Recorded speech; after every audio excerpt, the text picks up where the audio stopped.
Entiendo la exigencia que tiene estar en el Fútbol Club Barcelona, siempre la he entendido. La entendí el primer año que jugué en el Fútbol Club Barcelona y después de una primera vuelta en la que no se hicieron ningún gol en toda la primera vuelta en casa. El único trofeo Zamora, por cierto, que ha ganado fue aquel.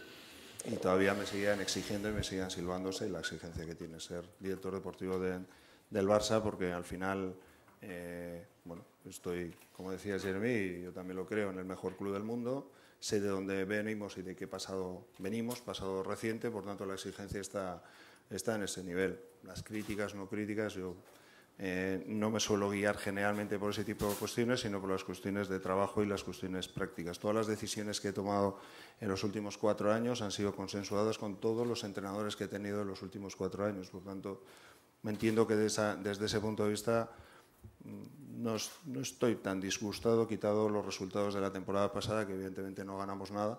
Me hubiese gustado ganar la Liga y la Copa y tal vez hubiese podido ser diferente, pero no está tan mal desde ese punto de vista la trayectoria, que es la que han conseguido los jugadores y los entrenadores, que son los que al final se exponen en el terreno de juego y es la parte más difícil que hay en el fútbol. Pero la exigencia, la crítica, el análisis, todo eso yo creo que entra dentro de lo que es ser director deportivo y más ser director deportivo del Fútbol Club Barcelona.